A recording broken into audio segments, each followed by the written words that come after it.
अस्सलाम वालेकुम जी। इस वक्त सूरत हाल जो है वो दो हैं, उसके ऊपर बात करेंगे, तबसरा करेंगे। मैंने कल व्लॉग नहीं किया जुमे के दिन जो है, चूँकि दूसरे बहुत सारे काम पड़ गए थे। एक व्लॉग किया जो आपकी नज़रों से गुजर चुका होगा। लेकिन ताज़ा तरीन सूरत हाल ये है कि सुप्रीम कोर्ट ने डिस्ट्रिक्ट एडमिनिस्ट्रेशन इस्लामाबाद को तलब किया है और कहा गया है कि मौलाना से हमें बचाएं, और मौलाना जो है और साथ में उनको मौलाना के जो बयानात हैं वो उनके क्लिप्स वगैरह भी दिए गए हैं और इंतज़ामी तौर पे तलब किया गया है और तलब करके कहा गया है कि जनाब है मौलाना का की करना है। अब मसला ये है कि एक साइड पे तो हुकूमत ने जो है वो अपोजिशन या एहतजाज का रूप धारा हुआ है, दूसरी तरफ इंतज़ामी ज़िम्मेदारी भी उनके पास है। और इंतज़ामी ज़िम्मेदारी उनके पास है, फ़ौज उन्होंने तलब कर ली हुई है, और उसके बाद जो है अल्लाह आपका भला करे कि वो अब अगर सुप्रीम कोर्ट उनको बुला के कहती है कि हमें बचाएं तो उन्हें बचाना पड़ेगा। वैसे ये सुप्रीम कोर्ट ही थी ना जब इमरान अहमद खान न्याजी और डॉक्टर ताहरुल कादरी जो थे वो हमलावर लेके आए थे, और ये मुअज़्ज़ज़ जज साहिबान जो हैं ये उनके दरमियान में से गुजर के सुप्रीम कोर्ट आते थे और तलाशी दे के आते थे, और इन्हें ज़रा भी कोई शर्म नहीं आती थी, और ये बड़े खुश थे उस वक्त। लेकिन अब आने से 2 दिन पहले ही उन्होंने तलब किया है आईजी इस्लामाबाद को, इस्लामाबाद पुलिस को, और उन्हें कहा है कि जनाब ये जो एहतजाज करने आ रहे हैं मौलाना फजलुर रहमान के लोग, ये लोग जो हैं वो मतलब कि इनको कैसे रोकना है उसके ऊपर स्ट्रेटजी डिवाइस करके लेके आएँ और हमें आके उसके ऊपर ब्रीफ करें। ये तो है एक बात। दूसरी तरफ जो है मौलाना फजलुर रहमान साहब ने कल तकरीर की थी और उन्होंने कहा था कि हम पीर के रोज़ सुप्रीम कोर्ट के बाहर उमरताब बंदयाल और उसके टोले के ख़िलाफ़ जो है वो जद्दोजहद करेंगे, नारे लगाएंगे, एहतजाज करेंगे और उनको हुकूमत के ख़िलाफ़ फ़ैसले नहीं करने देंगे।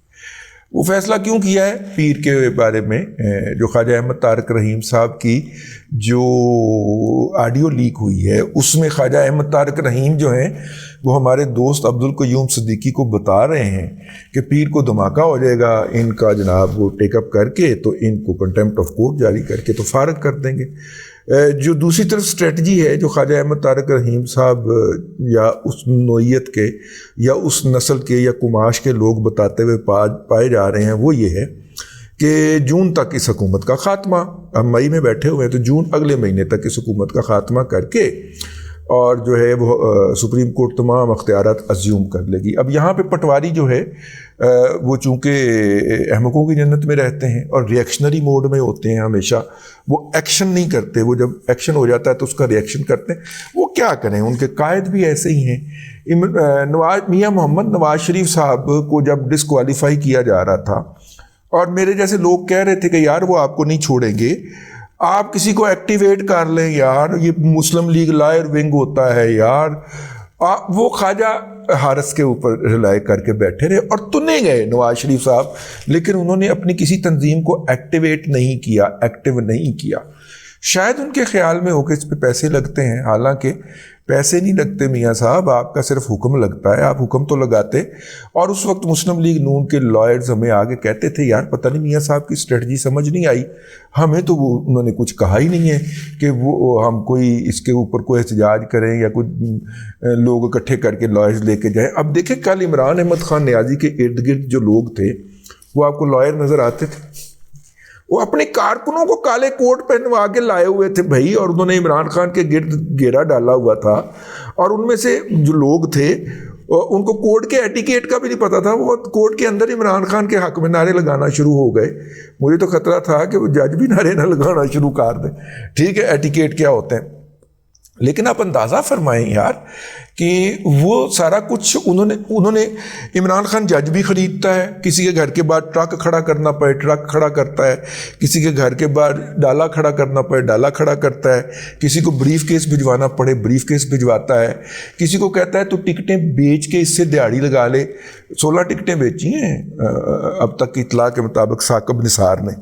तो अगर आप सोच लें कि एक 20 ही रेट था 16 के 16 का, तो 20 करोड़ की दिहाड़ी तो वो लगा गया ना बैठे बैठाए, ठीक है ना। हाँ, تو وہ کسی کو کسی طرح ٹونک کے رکھتا ہے, کسی کو کسی طرح رکھتا ہے. اچھا پھر دوسری بات یہ ہے کہ ایک کلٹ بھی تو آپ نے پچھلے کم از کم 20 سال سے 2004 سے پروجیکٹ عمران خان لانچ کیا گیا ہوا ہے. پروجیکٹ عمران خان تو اس کا نام نہیں تھا, وہ تو 2014 میں اس کو 11 میں اس کو گود لیا گیا تھا, لیکن 2004 سے جو پروجیکٹ امریکی فنڈنگ سے لانچ کیا گیا تھا, جس کو آسم باجوہ کھا پی کے نکل گیا, 100 کمپنیاں پیزا کی بنا گیا, وہ جو لانچ کیا گیا ہوا ہے اس کے تحت ایک مسلسل ٹارگیٹنگ کی جا رہی ہے, فیڈنگ کی جا رہی ہے. روزانہ کی بنیاد کے اوپر آپ 20 سال تک پورے میڈیا کے ذریعے کسی شخص کو دیوتا بنا کے پیش کرتے رہیں تو کچھ عرصے کے بعد لوگ اس جھوٹ کے اوپر بلیو کرنا شروع کر دیتے ہیں, اور جو اس سین کے اندر پیدا ہوئے ہیں وہ تو واقعی بلیو کرنا شروع کر دیتے ہیں. تو 20 سال تک یہ ہارڈ ہٹنگ کی گئی ہے. تھوڑی دیر کے لیے اس پروجیکٹ میں وقفہ آیا تھا میڈیا کے فرنٹ کے اوپر صرف, اور وہ تھا کیانی صاحب کا دور.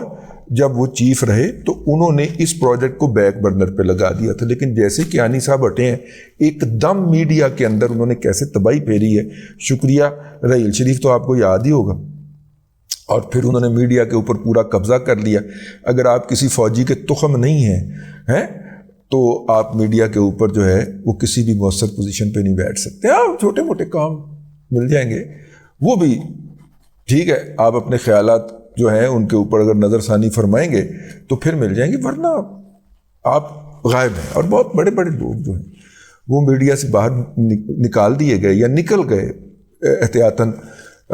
مجھے یاد ہے ہمارے ساتھ ایک صاحب کام کرتے تھے اور نیوز ایڈیٹر ہوتے تھے, اور نیوز ایڈیٹر اس دور کے اندر جب نیوز ایڈیٹر ہوتا ہے, ٹھیک ہے, اور میں پچھلے دنوں ان کو ملا اور مجھے تھوڑی سی شرمندگی ہوئی اور دکھ بھی ہوا, لیکن دس از ریئلٹی. انہوں نے یہ جو سیمنٹ بجری وغیرہ کی دکان نہیں ہوتی وہ کھولی. یعنی اب اس بندے کو کہیں نہ کہیں ایڈیٹر ہونا چاہیے تھا, کسی چینل کا CNE ہونا چاہیے تھا, لیکن اس نے کہا یار لعنت بھیج دی, نہیں کرنا یہ کام. خیر ایک عمر آ جاتی ہے جس کے بعد بندہ وہ والی ٹینشن برداشت نہیں کر سکتا, تو شاید یہ بھی ایک ہو. لیکن بہرحال اینی ہاؤ بات کہاں سے کہاں نکل گئی. تو مولانا فضل الرحمان صاحب جو ہیں جی, انہوں نے اسلام آباد جانے کا اعلان کر دیا ہے. وہ پروجیکٹ عمران خان کے تحت جو لوگ مسلط کیے گئے اور پھر مسلسل عمران خان دیوتا ہے کا لیکچر دیا گیا, اس کے بعد یہی ہونا تھا. اور اس کلٹ کو انڈو کرنے کے لیے اگر آپ یہ کہیں میری بہن مریم اورنگزیب کی طرح کہ میں تو ان کو نہیں نکالوں گی, ٹھیک ہے, اگر آپ یہ کہیں گے تو پھر جو ہے اس کا مطلب ہے کہ آپ نے بیخ کنی کا آغاز نہیں کیا, تو یہ تو آپ کو حکومت نہیں کرنے دیں گے بہرحال, اور نہیں کرنے دے رہے, اور آپ کو چیزیں بہتری کی طرف نہیں لے جانے دیں گے اور نہیں لے جانے دے رہے. اب آتے ہیں اس طرف. مولانا فضل الرحمان صاحب نے وہاں پہ لوگ لے کے جانا ہے. جمعیت علماء اسلام کی جو تنظیم ہے اس نے 50,000 لوگوں کو ٹھہرانے کا بندوبست کر لیا ہے.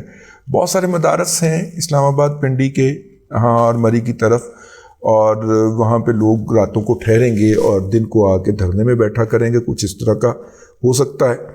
اور جو ہے لیکن اس میں جو سب سے جو بات نظر آ رہی ہے کہ مسلم لیگ نون غائب ہے ہمیشہ کی طرح. مسلم لیگ نون جو ہے وہ اپنے آپ کو دودھ پینے والا بلہ سمجھتی ہے. یعنی اب پیپلز پارٹی نے اعلان کر دیا ہے کہ پیپلز پارٹی کے جتنے بھی پنجاب میں ورکر ہیں وہ بھی اس دھرنے کے اندر شریک ہوں گے. ابھی تک آپ کو مریم نواز شریف کا کوئی ٹویٹ نظر نہیں آیا اس حوالے سے, یا کوئی اعلان نظر نہیں آیا, یا کوئی پریس کانفرنس نظر نہیں آئی. ابھی صرف ایک دن درمیان میں رہ گیا. مریم نواز شریف نے کھوکھر پالے ہوئے ہیں, جہاں پہ لوگوں کی لوڑ ہوتی ہے وہ کھوکھروں کو فون کرتی ہیں اور وہ چلے جاتے ہیں. یار کوئی پارٹی کی تنظیم ہوتی ہے, پارٹی کا کارکن اپنے آپ کو ڈسون محسوس کرتا ہے, لیکن انہوں نے کوئی ضرورت, کبھی کارکن کی ضرورت نہیں پڑی نا, ووٹ پڑ جاتے ہیں یہ اور ہم جیت جاتے ہیں اور متعلقہ حلقوں سے ہمارے مذاکرات ہو جاتے ہیں, ان مذاکرات کے نتیجے میں اقتدار مل جاتا ہے. تو کیا ضرورت ہے یہ پارٹی کا جو ہے وہ پالنے کی. نتیجہ یہ نکلا ہے کہ آج میاں نواز شریف اور مریم نواز شریف اس قابل بھی نہیں ہے کہ مولانا صاحب جو ہیں ان کے کارکن جس شہر سے گزرے ہیں وہاں پہ مسلم لیگ نون کی تنظیمیں جو ہیں وہ ان کو شربت پلائیں, ان کے لیے شربت کی मतलब this can be pathetic but this can be minimum, कि मौलाना फजल रहमान के कारकुन जो हैं वो धरने के लिए जा रहे हैं, आप शहर के अहम जगहों के ऊपर जो है उस पानी की सबीलें लगा दें, उनको पानी पिलाएं, यार गर्मी बहुत है। नहीं, ठीक है, यही ट्रेजेडी है मुस्लिम लीग नून की।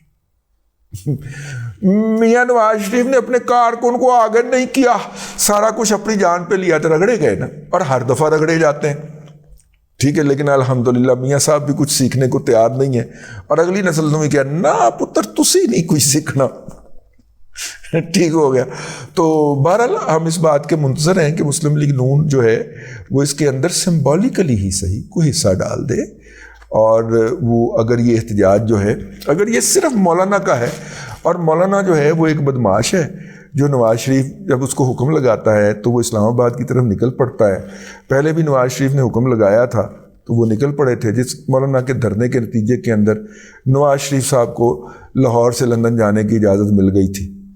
एक दूसरा इसका पहलू ये भी है, तो मौलाना फिर निकला है, और मौलाना जो है वो नवाज शरीफ ने बराह रास्त उसको फंड दिए हैं, और मौलाना ने वो फंड वसूल करके जनाब ये धरना करने का फ़ैसला किया है। ये पीटीआई वाले प्रोपेगेंडा कर रहे हैं, लेकिन यार पीएमएलएन के खैरी मीरी वर्कर हैं और हर शहर में हैं, तो पिंडी के वर्कर को अगर दिन की ड्यूटी लगा दी जाए कि जनाब अगर धरना होता है तो आपने धरने के अंदर जाके इतने घंटे गुजार के आया करने हैं, तो क्या हर्ज है वैसे बाई तवे। लेकिन बहरहाल ये पीएमएलएन का तर्ज़ सियासत है। बहरहाल मौलाना जनाब उन्होंने कहा था हमारे डंडे तेल में जो है हमने भिगो के रखे हुए हैं। अब मसला ये है कि अगर सुप्रीम कोर्ट इसका नोटिस लेती है और ज़िलाई हुकूमत इस्लामाबाद को हुक्म जारी कर देती है कि जनाब यहाँ से आगे लोग नहीं आएंगे, और अगर यहाँ से आगे आएंगे तो आप गोली चला देंगे, तो हुकूमत क्या करेगी? क्या हुकूमत के पास इसकी कोई स्ट्रेटजी है? ये सवाल कल मैंने बैठक में भी पूछा था, और मेरे वहाँ पे किसी कुलीग के पास का कोई जवाब नहीं था, और वो उसके 12 घंटे के बाद एग्जैक्टली वही हो गया। सुप्रीम कोर्ट ने तलब करके आईजी इस्लामाबाद को कहा है कि इन्हां दा बंदोबस्त करो। अब आईजी साहब अगर सुप्रीम कोर्ट के हुक्म के मुताबिक उनका बंदोबस्त करते हैं तो हुकूमत की हटती है, और अगर वो नहीं करते तो उनकी नौकरी जाती। अब इस पे राणा सनाउल्लाह ने सोचा भी नहीं होगा। बहरहाल देखें पीर को क्या होता है। मुझे लगता है पीर से पहले ही कुछ ना कुछ हो रहेगा। अल्लाह मेरे खदशे को बेबुनियाद साबित करे। अब तक के लिए इतना ही। अगले व्लॉग के अंदर फिर हाज़िरी होती है। अल्लाह तबारक व तआला आपको आसानियाँ अता करे और आसानियाँ खल्क़ खुदा में तकसीम करने की तौफ़ीक़ अता करे।